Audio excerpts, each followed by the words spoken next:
So, how did Rousseau think that people ought to be raised and educated in between childhood and the mid-teen years? Well, in between childhood and the fullness of adolescence, Rousseau begins to teach Emile about honor. Remember, Emile is a fictional character that he's writing about, but this is very much the education that Rousseau would give a child of his own, I suppose. So in books 1 and 2 of Emile, honor is rarely mentioned, but in book 3 of Emile it becomes a major theme. He relates a story about how he and Emile encounter a magician. In attempting to learn how he does his tricks, they embarrass the magician in front of others, making him lose face. Later, the magician comes to their door to scold them, and he tells them that in their quest to gain knowledge they have humiliated him and endangered his livelihood. Emile ends up learning something about the magnets that made the trick possible, but he learns much more about the importance of preserving another's dignity through proper sensitivity and respect. On the other hand, Emile is taught that he can maintain his own dignity through independence from others.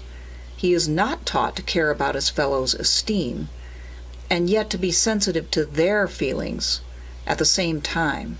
It is important to be a part of the human race, but not to be its slave by caring far too much about what other people think and say. Though he comes from a background of privilege, and though he will continue to be taught by Rousseau, Emile begins to learn a trade, carpentry.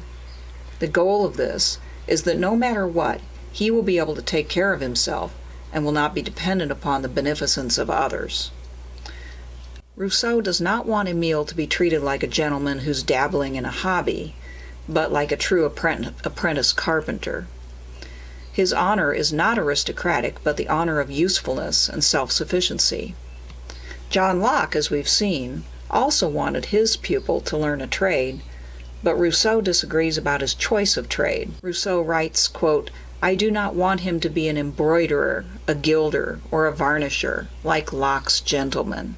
Rousseau wants Emile to do something more useful and more manly than Locke's preferred trades. While the wealthy would be aghast at the idea of their sons learning any trade, considering such work dishonorable, Rousseau says, "I want to give him a rank which he cannot lose, a rank which does him honor at all times. With it, he will be free to walk away, as Emile does years later, from wealth and society, if that's what it takes to make him content again." Rousseau differs profoundly with Locke, for whom the ever-expanding fruits of civilization are always preferable to a limited life of solitude. While Rousseau praises the life of one man who is able to use his strength and skills to subsist, and who looks with suspicion upon the division of labor which allows, quote, 100 men working in harmony enough to give subsistence to 200, end quote. Locke thought that such a solitary life was practically unlivable and certainly undesirable, and declared the division of labor essential to human fulfillment. By ordering Emile to learn a practical trade, Rousseau attacks the false honor of his age and contrasts it with what he considers truly honorable. The artists of his day, who cater to the desires and tastes of the rich, and who make unnecessary things, are given more public esteem than the artisans who make things that are needed and that the poor can afford. Rousseau here uses the words esteem and respect interchangeably with honor. The rich esteem things solely because of what they cost. What Emile should be taught to esteem and respect are those things and those human actions which are useful to his and others' security and well-being. He will honor a shoemaker more than a jeweler, a pastry chef more than members of the Academy of Sciences. Rousseau says that the current state of things in his society is an inversion of what should be esteemed, not because it encourages true old-fashioned honor, but because it honors useless things and the people who produce them. He says, the result of this is that raw materials are used in crafts without honor and almost without profit, and that the more hands they pass through, the more labor increases the price and becomes more honorable. This is an inversion of values, because what should be esteemed or honored the most are those activities which are the most indispensable, such as farming, ironworking, and woodworking. There is a similar inversion in shame. Men following the old honor are ashamed to work with tools and with the clothing of a working man. In their shame, they show themselves to be slaves of opinion. Thus, while Rousseau concedes the necessity of the Lockean division of labor within society, he's calling for a change in what people value within the economy among themselves, reminiscent of Thomas More's Utopia. He warns against false pride and vanity, whether over one's wealth and class, or even over one's ability to rise above such things. The new honorable man avoids vanity in favor of humble admission that all human beings are really essentially equal in their vulnerability to misfortune, as well as their inherent worth. As for the old division of classes, Rousseau rejects it as artificial. Emile won't be taught to make distinctions between rich and poor, noble or common. Under their exterior, men's basic needs are exactly the same. Again and again, he reminds Emile and his readers that the ranks and orders of society may be reversed at any time, that no one's fortune and rank are so secure that he could not end up, as does Emile, a slave. He warns that his society is nearing an age of crisis and revolutions, and in such a crisis, anyone's fortune may be completely reversed. In addition to respecting people on the basis of the practical usefulness of what they produce, this equality of risk is another reason for learning to respect all people equally, and for all people, regardless of their current rank, to learn how to survive by their strength and wits alone. But, despite his insistence on human beings' fundamental equality, Rousseau also wants to teach the young Emile a sense of obligation. It is an obligation based solely on unequal wealth, not differences in levels of quality or understanding. It is therefore a sense of obligation which Rousseau must think is compatible with social equality. So long as Emile is better off than others, he has a social debt which he is morally obliged to pay. Rousseau writes, "You owe others more than if you were born without property, since you were favored at birth." It is at this point that Emile begins to learn about social duty as Rousseau defines it. Outside of society, isolated men, owing nothing to anyone, have a right to live as they please, but in society, where they necessarily live at the expense of others, they owe them the price of their keep in work. This is without exception. To work is therefore an indispensable duty for the social man. So, a man such as Emile will always be equal, regardless of his status. And if he understands well the nobility of labor, he will be free of the burdens that come with concern for rank and privilege. He will not need to cower and lie to social superiors, seeking after false honor. He will truly be honorable by doing his duty to himself and his fellow man. Emile turns 15, and Rousseau characterizes this entrance into young adulthood as a second birth. Up until now, Emile's sex has not meant much, and it has not colored or interfered with his education. But at this point, the genders markedly differentiate, and while women remain always somewhat childlike, men leave childhood behind and enter a moment of crisis because they risk being completely ruled by their passions. The young man becomes hard to control, moody, and agitated.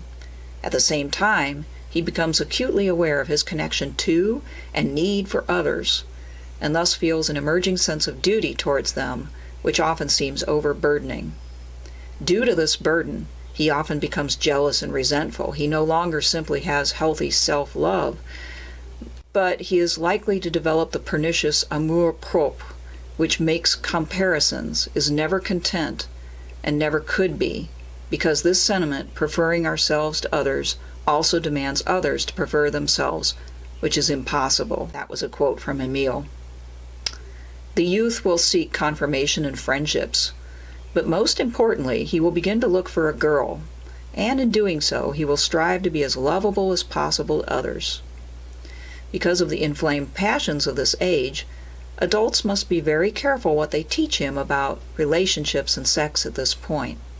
They should not forbid or treat anything sexual as shameful and dirty, because this will simply make him curious and more likely to be degraded. They should not make lewd remarks around him for laughs, because this will also encourage his corruption. If left to natural development, Emile will first form close friendships with other boys and then slowly open his heart to the affections of the opposite sex. This tumultuous time is when Emile is born to life. He begins to understand the value of self-control because the consequences of a lack of self-control are important, and he is open to developing a true empathy for others based upon his own experience with suffering. He says, suffering humanity ought to bring his heart the first tenderness it has ever experienced.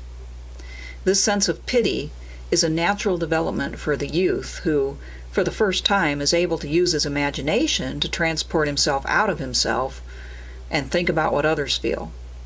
While feeble attempts to provide good role models were made in Emile's childhood, it is at this point that the teacher can finally begin in earnest to encourage the development of kindness and generosity, steering him away from the opposite passions of jealousy, cruelty, and hatred.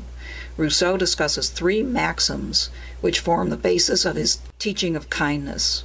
First, we put ourselves more easily in the place of those who are more pitiable, not more happy than we are.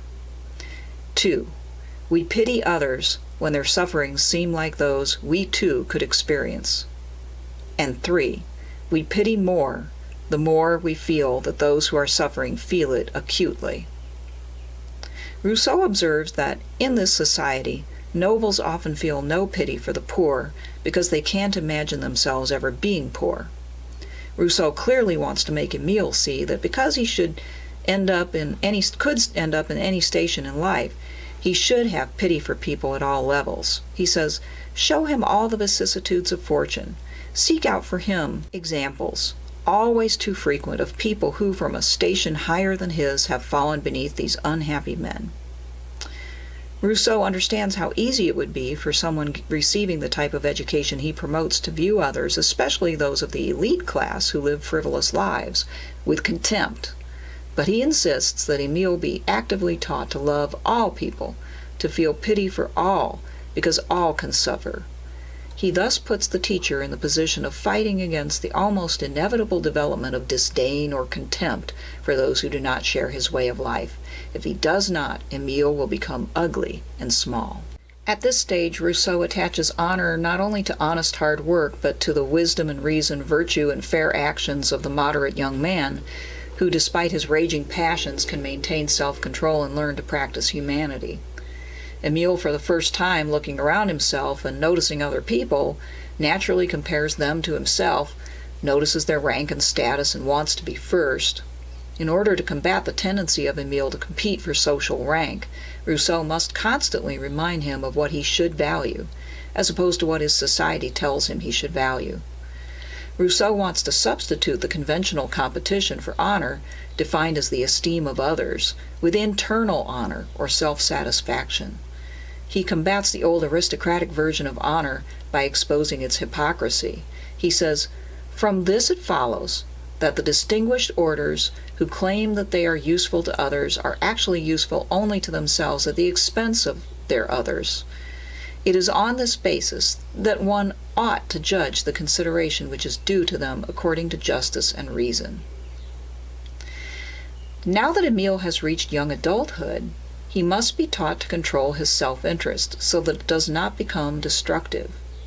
While self-interest can be natural and good in youth, it too easily turns vicious in adulthood, becoming the Hobbesian, Lockean selfishness that Rousseau thinks destroys the social fabric. When most young men's education is coming to an end, then, Emile's is entering yet another level. As he enters his late teens, as we'll see next time, Rousseau begins to instruct Emile not just by direct experience, but through the experience of others, especially through history.